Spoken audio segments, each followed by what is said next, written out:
Hello students, welcome back to another video. अगर आप लोग बीए फर्स्ट सेमेस्टर में हैं और हिंदी काव्य को अपने मेजर या माइनर सब्जेक्ट के रूप में पढ़ रहे हैं और आप न्यू बैच 2026, 27 या फिर 28 में एडमिशन लेंगे तो सभी बच्चों के लिए ये वीडियो इम्पोर्टेंट होने वाली है। आज की वीडियो में हम आपके हिंदी काव्य का यूनिट नंबर 2 स्टार्ट कर रहे हैं, जिसमें हम आधुनिक काल को पूरा डिटेल में पढ़ने वाले हैं। देखिए, जो आपकी हिंदी काव्य की यूनिट नंबर 1 है उसको हमने पढ़ लिया है। देखिए, आपने यूनिट नंबर 1 में क्या पढ़ा है, हिंदी काव्य साहित्य का इतिहास। तो हिंदी काव्य साहित्य का जो इतिहास है उसको 4 कालों में बांटा जाता है, आदिकाल, भक्ति काल, रीतिकाल और आधुनिक काल। तो इसके पहले वाली वीडियो में यानी यूनिट नंबर 1 में हमने आदिकाल, भक्ति काल और रीतिकाल के बारे में पढ़ लिया है। आज हम आधुनिक काल को पढ़ेंगे और ये आपका टॉपिक यूनिट नंबर 2 में दिया गया है। यूनिट नंबर 1 2 पार्ट में अपलोड है, आप चैनल पर हमारे चेक करके पढ़ लीजिएगा। आज हम आधुनिक काल को डिटेल में समझकर पढ़ने वाले हैं। एग्जाम में कैसे क्वेश्चंस आएंगे सब कुछ आपको बताया जाएगा, आपको टेंशन लेने की जरूरत नहीं है। पिछले कई सालों से हमारा चैनल आप लोगों के साथ जुड़कर आप लोगों की अच्छी तैयारी करा रहा है, तो आप लोग अच्छे से पढ़ाई करने के लिए सब्सक्राइब जरूर कीजिएगा। देखिए, जब आप आधुनिक काल को पढ़ते हैं तो आप देखते हैं कहीं कहीं पर दिया होता है कि इसकी शुरुआत 1843 से हुई और कहीं कहीं पर देता है 1850 से हुई। तो आधुनिक काल 1843 या 1850 से शुरू होकर अब तक चल रहा है। और आप ध्यान दीजिएगा, ये जो टाइम पीरियड आप देख रहे हैं ये उस समय की बात है जब हमारे भारत पर अंग्रेजों का शासन था। अंग्रेज हमारे भारत पर शासन कर रहे थे। आइए जानते हैं आधुनिक काल के बारे में। देखिए, आधुनिक काल में भी आपको कई युग देखने को मिल जाते हैं और इन सभी युगों के बारे में हम इस वीडियो में कवर करेंगे। भारतेंदु युग, द्विवेदी युग, छायावादी युग, प्रगतिवादी युग, प्रयोगवादी युग और नई कविता युग, सभी का टाइम कब से कब तक ये युग चला यहाँ पर मैंने नोट कर दिया है। देखिए, हिंदी काव्य साहित्य में आधुनिक काल का अर्थ उस क्रांतिकारी और परिवर्तनकारी युग से लिया जाता है जब साहित्य में रूढ़िवादी, दरबादी और धार्मिक सीमाओं को तोड़ करके मानववाद, राष्ट्रीयता, यथार्थवाद और खड़ी बोली को अपनाया गया। यानी ये वो टाइम है जिसमें काल्पनिक देवी देवताओं के टॉपिक से हट करके कवियों ने आम आदमी की समस्याओं को पहचानना और उनको लिखना शुरू कर दिया। अपनी कविताओं में आम आदमी की समस्याओं को लिखकर दिखाना शुरू कर दिया। यानी अब तक काल्पनिक देवी देवताओं के ऊपर लिखा जाता था, लेकिन आधुनिक काल जब स्टार्ट होता है तो इस टाइम में जितने भी युग आए और जितने भी कवि आए उन्होंने क्या देखा, समाज में क्या चीजें हो रही हैं, कैसे हो रही हैं, समाज में क्या अच्छा है, क्या बुरा है, आम आदमी की क्या परेशानियां हैं, किस तरीके से वो जीवन व्यतीत करते हैं, इन सब विषयों को कवियों ने उठाकर अपनी कविताएं लिखना शुरू कर दी। और खास तौर से देखिए, राष्ट्रवाद की भावना, क्योंकि उस समय हमारे भारत पर अंग्रेज शासन कर रहे थे और कवियों ने अपनी कविताओं के माध्यम से लोगों के दिलों में राष्ट्रवाद की भावना को, अपने देश से प्रेम की भावना को भरने का काम किया। कवियों ने सोचा कि जब तक वो अपनी जनता के दिलों में देश प्रेम को नहीं भरेंगे तब तक आजादी मुमकिन नहीं है। तो इसलिए लोगों ने सच्चाई के बारे में लिखना शुरू किया, राष्ट्रवाद के बारे में लिखना शुरू किया, यथार्थवाद के बारे में लिखना शुरू किया और आधुनिक काल में खड़ी बोली का विकास हुआ भारतेंदु युग में। तो चलिए अब इन सभी युगों के बारे में पढ़ना शुरू करते हैं। आधुनिक काल का सबसे पहला युग भारतेंदु युग, जो 1850 से 1900 ईस्वी तक चला। भारतेंदु हरिश्चंद्र जी के नाम पर इस युग का नाम भारतेंदु युग रखा गया।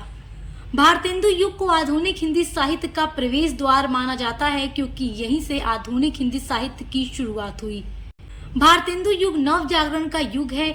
इसमें सामाजिक चेतना उभर कर सामने आई। यानी कि मैंने आपको बताया कि आधुनिक काल में समाज के बारे में लिखना लोगों ने शुरू किया, समाज में लोग कैसे जी रहे हैं, समाज में लोग रहने वाले लोगों की समस्याएं क्या हैं, यथार्थवादी चित्रण करना शुरू किया। यथार्थवादी का मतलब वास्तविकता के बारे में लिखना शुरू किया। काल्पनिक विषयों से हटकर कवियों ने सामाजिक चेतना के बारे में लिखना शुरू किया।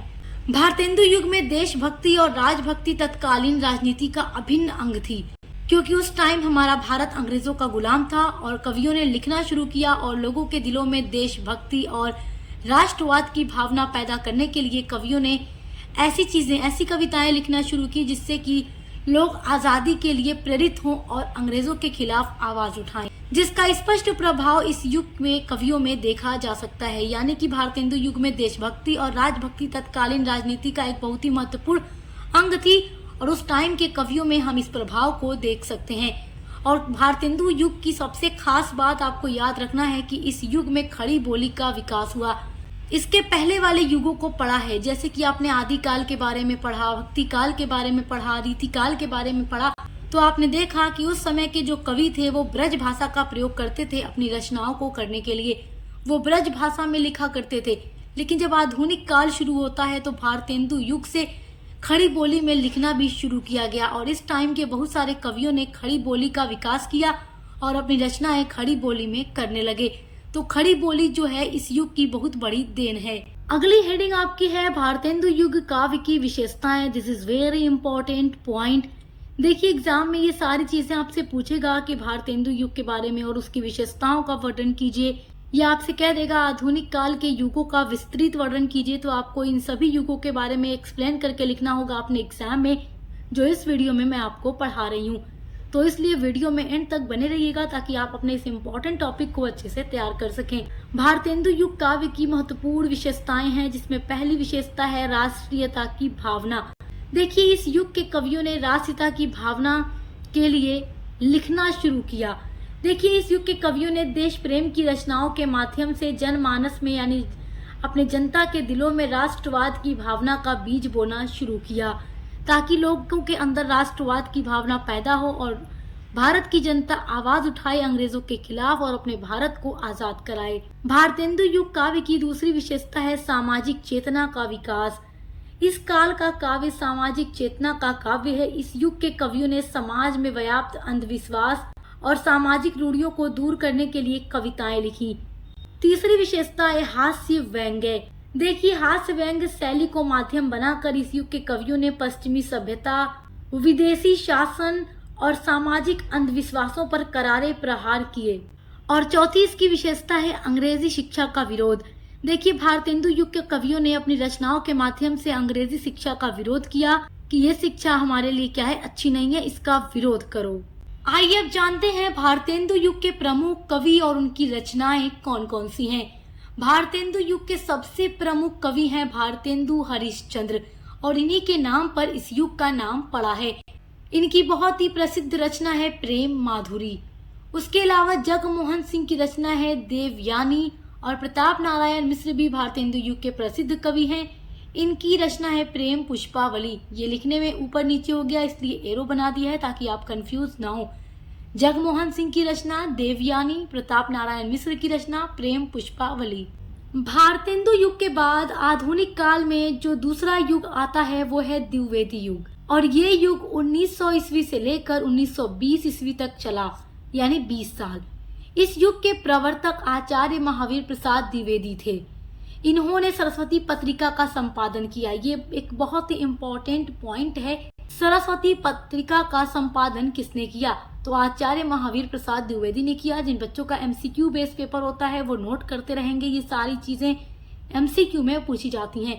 और जिन बच्चों का रिटन पेपर होगा, सब्जेक्टिव पेपर होगा, तो ये पूरा नोट्स ही उनके लिए इम्पोर्टेंट है। इसीलिए हम नोट्स बनाकर आपके लिए वीडियोस बनाते हैं ताकि आपको एक आइडिया लग सके कि एग्जाम में किस तरीके से जाकर आपको अपना आंसर लिखना होगा। देखिए इस पत्रिका में ऐसे लेखों का प्रकाशन किया जिसमें नव जागरण का संदेश जन जन तक पहुंच पाया। यानी कि सरस्वती पत्रिका के माध्यम से महावीर प्रसाद द्विवेदी ने ऐसे लेखों का प्रकाशन किया जिसमें नव जागरण का संदेश था और जो पूरी भारत की जनता तक पहुंच सके और लोगों के अंदर राष्ट्रवाद की यानी देश प्रेम की भावना पैदा हो सके। ये जो युग था खड़ी बोली के प्रतिष्ठित होने का युग है।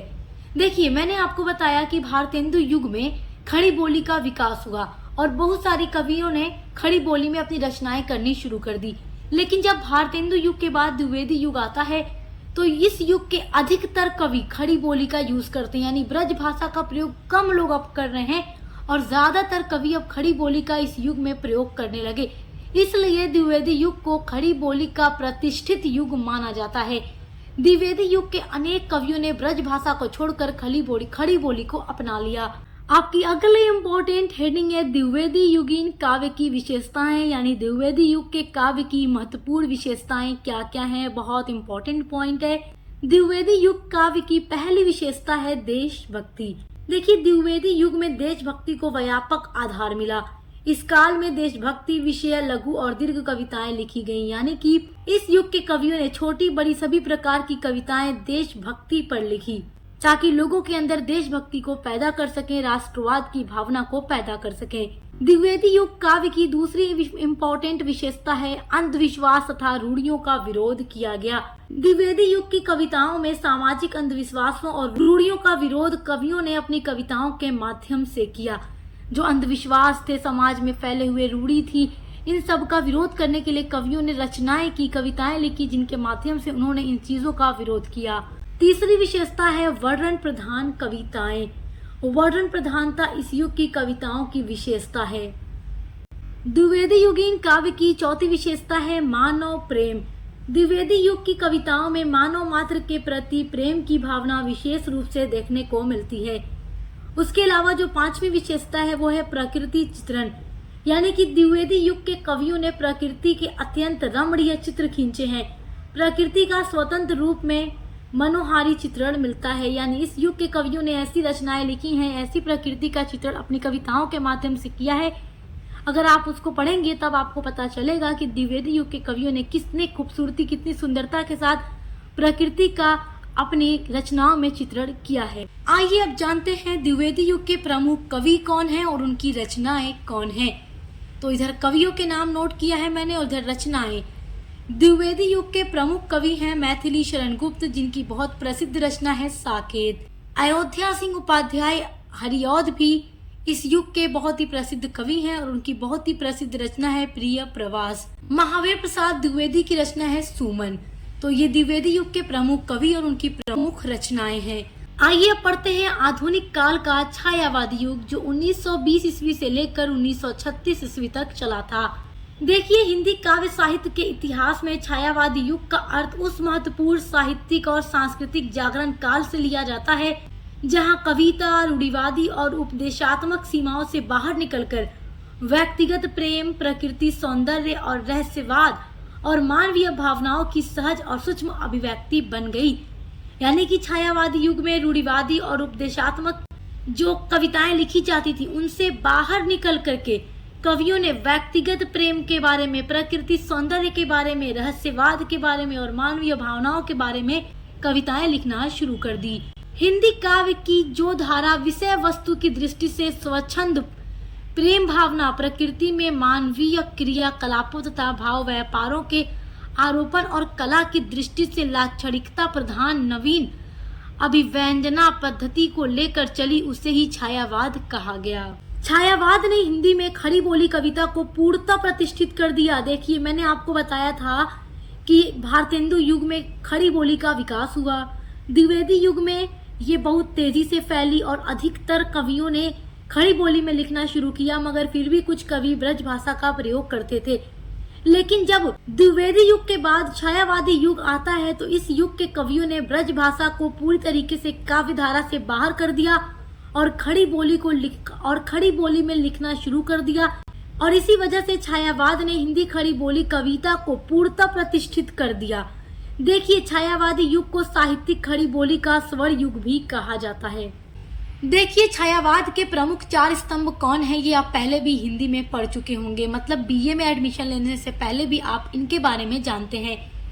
छायावाद के प्रमुख 4 स्तंभ में जयशंकर प्रसाद, सूर्यकांत त्रिपाठी निराला जी, सुमित्रानंदन पंत जी और महादेवी वर्मा जी का नाम आता है। ये 4 कवि छायावादी युग के 4 महत्वपूर्ण स्तंभ हैं। जयशंकर प्रसाद जी की रचना है आंसू, कामायनी और लहर।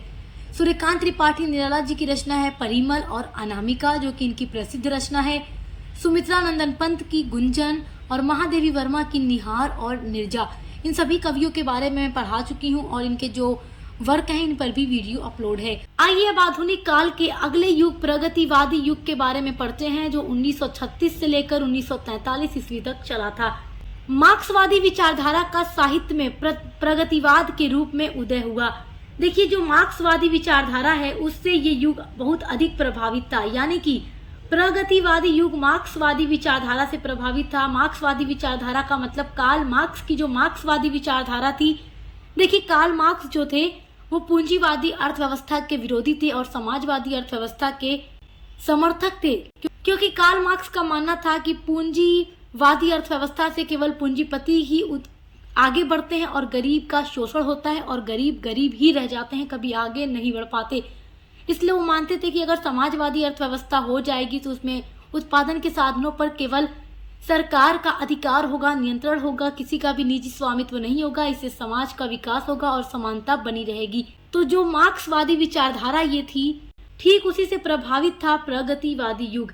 ये आंदोलन शोषितों, किसानों और मजदूरों के संघर्ष को वाणी देता है। यानी इस युग में जो भी रचनाएं लिखी गई उसमें शोषित वर्गों के बारे में लिखा गया, किसान और मजदूरों के संघर्ष के बारे में लिखा गया, उन पर होने वाले शोषण का विरोध किया गया और पूंजीपति के खिलाफ क्रांति का समर्थन भी ये युग करता है। यानी पूंजीपति का पूरी तरीके से विरोध किया गया। मैंने कार्ल मार्क्स की इस विचारधारा पर वीडियो भी बनाई है, अगर आप देखना चाहें तो हमारे चैनल पर सर्च करके देख भी सकते हैं। कार्ल मार्क्स का जो वर्ग संघर्ष का सिद्धांत है उसी में आपको ये टॉपिक पूरा पढ़ने के लिए मिल जाएगा कि क्या है ये मार्क्सवादी विचारधारा। प्रगतिवादी धारा के साहित्यकारों में नागार्जुन, केदारनाथ अग्रवाल, शिव मंगल सिंह सुमन और त्रिलोचन और रांगे राघव जी प्रसिद्ध हैं। यानी कि ये सभी कवि प्रगतिवादी युग के प्रसिद्ध कवि हैं जिन्होंने मार्क्सवादी विचारधारा से प्रभावित होकर अपनी रचनाएं की हैं। आइए अब आधुनिक काल के अगले युग प्रयोगवादी युग के बारे में पढ़ते हैं, जो 1943 ईस्वी में शुरू हुआ और 1950 ईस्वी तक ये युग चला था। देखिए, जो प्रयोगवादी युग है ये फ्राइड के मनोविश्लेषण सिद्धांत से प्रभावित है। यानी फ्राइड का जो मनोविश्लेषण सिद्धांत है उसी से पूरी तरीके से प्रभावित है आधुनिक काल का प्रयोगवादी युग। तो देखिए, हिंदी साहित्य में प्रयोगवाद उस आधुनिक काव्यधारा को कहा जाता है जो पुरानी परंपराओं, भाषा या शिल्प और भावों का विरोध करती है। देखिए, प्रयोगवादी की शुरुआत 1943 में तार सप्तक के प्रकाशन के साथ हुई और इसके प्रवर्तक थे अज्ञेय जी। देखिए, ये जो युग है प्रयोगवादी युग, इस युग के कवियों ने कविता में नए भाषा का प्रयोग किया, नए तरीके से प्रयोग किया और नए मौलिक प्रतीकों को अपनाया। उसके अलावा इस युग में सामाजिकता के बजाय व्यक्ति के बारे में, उसके निजी सुख दुख के बारे में लिखा गया। यानी कि इस युग में व्यक्ति के बारे में और उसके सुख दुख के बारे में लिखना शुरू किया गया और उसी पर अधिक महत्व दिया गया। उसके अलावा इस युग में शहरी मध्य वर्गीय जीवन, यानी जो मध्य वर्ग के लोग होते हैं वो किस तरीके से जीवन जीते हैं, किस तरीके से अपने जीवन में संघर्ष करते हैं, उनकी जटिलता क्या है, उनकी निराशा, उनकी समस्याएं क्या है, उन चीजों को इस युग की कविताओं में दिखाया गया है। आइए अब आधुनिक काल के अगले युग नई कविता युग को पढ़ते हैं। ये युग आजादी के बाद यानी कि 1950 में शुरू हुआ और अब तक ये युग चल रहा है। देखिए, हमारा भारत 1947 में 15 अगस्त को आजाद हुआ। उसके बाद नई कविता का युग 1950 से शुरू हुआ जो अब तक चल रहा है। देखिए, इसके पहले अभी आपने प्रयोगवादी कविता के बारे में पढ़ा है, तो प्रयोगवादी कविता ही विकसित होकर नई कविता का रूप ले लेती है। 1950 ईस्वी के बाद नई कविता का नया रूप शुरू हुआ और ये रूप प्रयोगवादी कविता का ही विकसित रूप था। नई कविता जो है स्वतंत्रता के बाद लिखी गई कविता है, यानी हमारे भारत के आजाद होने के बाद लिखी गई कविताएं जो हैं वो नई कविता के अंतर्गत आ जाती हैं। देखिए, नई कविता में दोनों परिवेशों को लेकर लिखने वाले कवि हैं और एक और ग्रामीण परिवेश और दूसरी ओर शहरी, यानी ग्रामीण परिवेश में क्या हो रहा है, गांव में किस तरीके से लोग रह रहे हैं, शहरों में कैसे रह रहे हैं, इन दोनों परिवेशों को लेकर के लिखने वाले जो कवि हैं वो नई कविता वाले कवि हैं। देखिए, ये जो युग है नई कविता का युग, ये यथार्थवाद और आधुनिकता का युग है। यानी इस समय में कल्पना वाली जो कविताएं लिखी जाती थी, जो केवल कल्पना पर आधारित होती थी, उसको न लिख करके आम आदमी के जीवन की वास्तविकताओं को, संघर्षों को और उनकी समस्याओं को प्रमुखता दी गई। यानी इस युग में आम आदमी की समस्याओं पर लिखा जाने लगा। उसके अलावा देखिए, जो स्त्री पुरुष संबंध हैं, जो कामकाजी महिलाएं हैं, उनकी मानसिक स्थिति को गहराई से दर्शाया गया। इस युग की कविताओं में देखिए, बाहरी घटनाओं के बजाय पात्रों के अंतर्गत यानी जो मनोवैज्ञानिक पहलू हैं उनको अधिक महत्व दिया गया है। सो आई होप कि आप इसको समझ गए होंगे। तो इस प्रकार देखिए, जो आधुनिक काल है वो साहित्य के लोकतंत्रीकरण का काल है, क्योंकि इसने कविताओं को राजाओं के महल से निकाल करके समाज के बीच खड़ा किया। क्योंकि जो आधुनिक युग है इसमें जो कविताएं लिखी गई वो समाज के ऊपर लिखी गई, यथार्थवाद के ऊपर लिखी गई, वास्तविकता के ऊपर लिखी गई। समाज में कैसे लोग जी रहे हैं, उनके संघर्ष क्या है, उनका जीवन कैसा है, वो किस तरीके से जीवन व्यतीत करते हैं, महिलाओं की समस्याएं क्या है, पुरुषों के बारे में इस तरीके से कविताएं लिखी गई। और इससे पहले आप यूनिट नंबर 1 में पढ़ चुके हैं, अधिकतर जो कवि होते थे वो राज दरबार में रहा करते थे, राजाओं के महलों में रहा करते थे और उनके लिए कविताएं कहा करते थे। लेकिन आधुनिक काल साहित्य के लोकतंत्रीकरण का युग है। इसमें क्या होता है कि कविताएं राजाओं के महलों से बाहर निकल जाती हैं और समाज के बारे में लिखना शुरू कर देती हैं। सो आई होप कि आप आधुनिक काल के बारे में बहुत अच्छे से समझ गए होंगे। इसी तरीके से हम आपके बीए के हर एक सब्जेक्ट की क्लासेस लेकर के आ रहे हैं, बिल्कुल डिटेल में। आप कोई भी सब्जेक्ट पढ़ते हैं, चाहे वो हिंदी काव्य हो, इंग्लिश लिटरेचर हो, पॉलिटिकल साइंस हो, एजुकेशन हो, एंशिएंट हिस्ट्री हो, मेडिवल हिस्ट्री हो, या अदर कोई भी सब्जेक्ट आप बीए का पढ़ते हैं, तो सभी की क्लासेस आपको हमारे चैनल पर मिलेंगी। तो देखकर अच्छे से पढ़ाई करते रहिए। और सारी क्लासेस हर यूनिवर्सिटी के लिए होती हैं, क्योंकि हर यूनिवर्सिटी का सिलेबस लगभग सेम है। तो अच्छे से पढ़ाई करते रहिए। Best of luck. हम मिलते हैं अगली वीडियो के साथ।